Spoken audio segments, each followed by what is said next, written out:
Hi, welcome to gal.splains where we're answering life's questions. This is my Bible study series where I'm documenting my journey of going deeper into the Bible.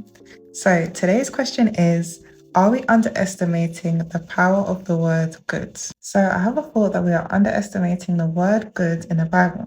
In English, when we say good, we mean it as in yeah, it's all right, it's not terrible. But I'm beginning to think that the word good in the Bible is much greater than this. If English even has the right words to capture this meaning, I'm thinking that good is really quite similar to the best, the pinnacle of something. So if we look at Genesis 1:10, and God called the dry land earth and the gathering of the waters he called seas, and God saw that it was good.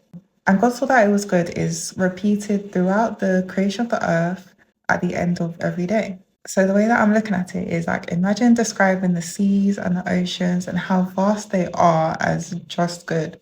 Imagine all the species of animal on the earth and how intricate and how unique each one is and describing that as just good. Even just imagine the planet as a whole, our earth, just describing that as just good. There's something that's to me that wasn't really adding up.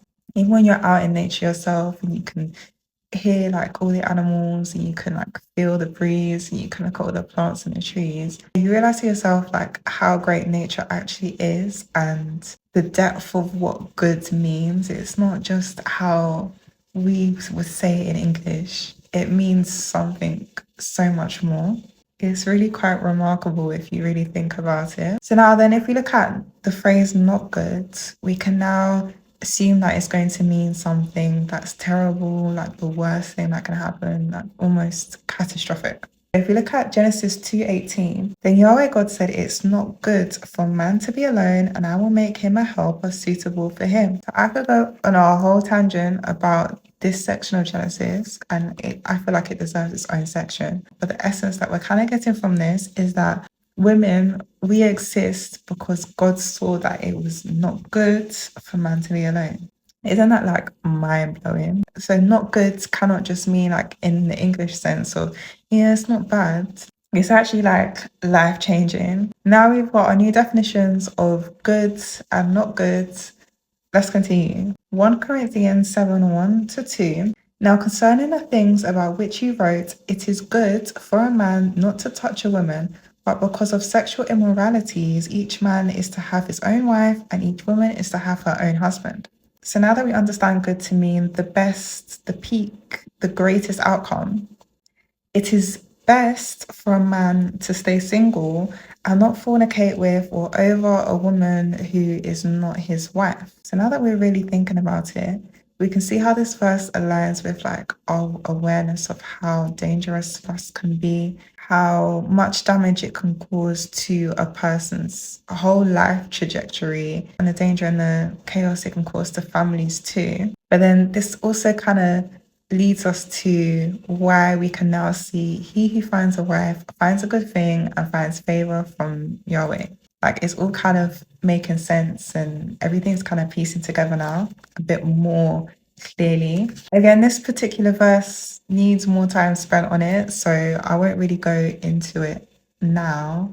But with 1 Corinthians 7:1-2, it seems to me that marriage is presented almost as an extension of being single, of the blessings and the favor you have whilst being single. And marriage is coming across here as more as an afterthought or a second step, but then also as a safety net to save us from ourselves. If we look at another verse, 1 Corinthians 7:8-9, but I say to the unmarried and to widows that it is good for them if they remain even as I.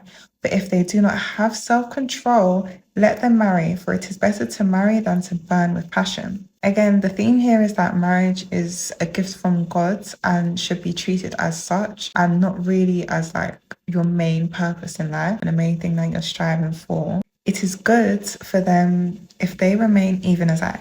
So being single isn't a lesser status than marriage. In fact, it feels more like it's a level playing field in a sense. And it's still a fantastic stage in life for us, or it should be.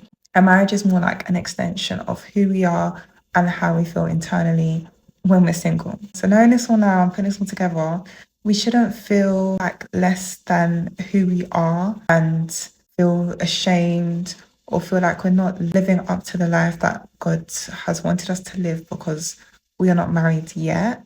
Our singlehood is still a great stage in life for us. But also, we shouldn't feel forced to stay single just to continue to receive the blessings that are being granted to us because we are single and we're in this great stage of life. If we're struggling to control ourselves from sinning sexually, that's what marriage is for, and that's where marriage helps us. To conclude, I'll just go over what we kind of like spoke about today.